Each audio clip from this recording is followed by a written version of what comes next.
Hi, my name's Peter Molyneux and I'm a designer working on Fable. And this is Rick Martinez, who has been a producer on Fable since the early days, I think, Rick. Since the very, very beginning. And it's been a long, long journey for us, but we're kind of almost here. Right, what we've got here is we're just showing one section of the game, which is called the graveyard section. And this is about towards sort of, would you say halfway through the game? Yeah, pretty much about halfway through the game. Remember that what Fable is all about, it's about playing a role-playing game in a slightly different way. The cool thing about Fable is that when you, as you play the game, the hero will start changing. He will start morphing to reflect what sort of player you are. And I always was obsessed whenever I played role-playing games. I was always obsessed. I hated being the good guy all the time. I wanted to do sort of mean, nasty things. You know, sometimes when I came back from work, I just felt, you know, bad. I don't want to take it out on the world. So the hero that we've got at the moment is a good guy. But we can look at another hero from someone else's save game where it's the same section of gameplay and it's an evil guy. But at this moment, we're just going through defeating a few baddies. We've got to get through a path. Now, this is the first interesting idea in Fable.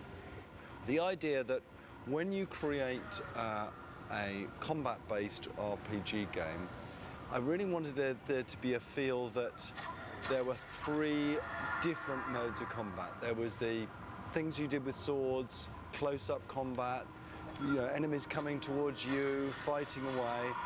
That's one method. The next method would be magic. You know, wouldn't it be cool to have lots and lots of different magic you could mix together? You could have lots of different spells going off at the same time. You could specialize in the magic. Now remember, if you do more magic than you do fighting, then your character will look different. If you do more fighting, he'll look stronger. If you do more magic, he'll look a little bit more magical. Then the last way of doing combat is through range combat, bows and arrows and crossbows. Then you're able to stealthily pick off targets. You're able to use your skill to even decapitate people, shoot people in different parts of their body. And again, mixing that combat style together is really interesting. Now, here's the cool thing. Many games have allowed you to do that before, but not many games have allowed you to do it just simply with really simple button presses. This is not going backwards and forwards into menus. It's just saying, right, I want to use my bow, I press one button. I want to use my sword, I want to press another one. I want to use one of the 16 different spells to access the magic system that's there. So that's the combat side. That's what you would expect from a role-playing game. But what I'm going to show you now is some of the other cool stuff that you can do in the game. And these are not to do with necessarily killing things, it's just to do with interacting people. Like, this is a different person save game, so the hero looks really different at this point. He's not so famous, and he's, you know, more or less, you can't say he's particularly good or evil, but he, you know, may be taking on the side a little bit of good. What we're going to do is we're going to go into this town, we're going to play around in this town a bit, see what people think of us, and we're actually going to chat up a girl. Now, this is one of the things you can do in Fable. The idea is you're playing this role-playing game, you know, you're becoming more famous, more like a hero. If you can't at least chat up girls, I mean, Jesus, what's the point? So what we're going to do is show you how you do that, and then we're going to go a little bit crazy and see how the town reacts. So let's just walk up to somebody and we'll use what we call the expressions, and these are just touching the D-pad on the left allows you to access these different expressions that you're able to use in the game. And some of those expressions are nice things, like they're like smiling at people or waving at people. Some of them are bodily function based, so you are able to break wind, you're able to belch, and some of them are to do with flirting with people. You can flirt with them and you can kiss them. And actually what Rick's doing now is just flirting with this girl, and he's having a really good success rate here.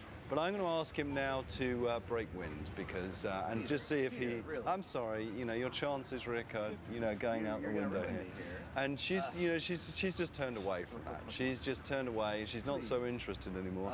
I'm now going to ask you to just be really rude and give her the finger and see what happens and what happens there.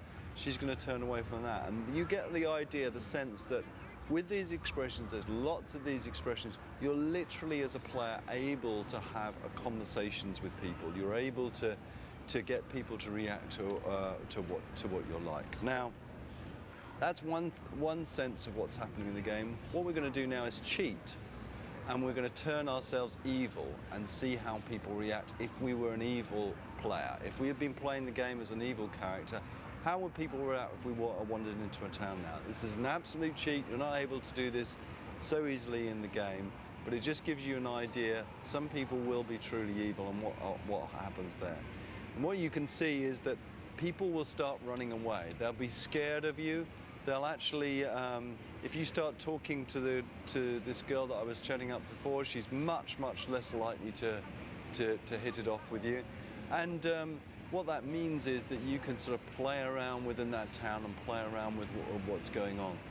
Because in Fable, eventually you're, unfortunately Rick now accidentally threw a fireball at this poor woman. She's now being toasted. This is what we call a crime within the town, and the town guards, if they saw that, wouldn't be too happy. I think you should just go crazy in the town now, Rick, and you know, the love of your life is going to be lost, I'm afraid. You know, that's the end of it. The reason you want to do this sort of cool stuff is, you know, this is a role-playing game. You're playing the role of a hero. You know, you're earning money for quests. In most of these similar games like this, you can spend that money on swords or armor, and that's just about it. I really wanted there to be a feeling that you could, you know, if you wanted to, you could buy a house. If you really want to, you can shut somebody up. You can get married to them. You can have children. You can own shops. You can, you know, end up owning whole towns. This is part of the immersive world of playing Fable.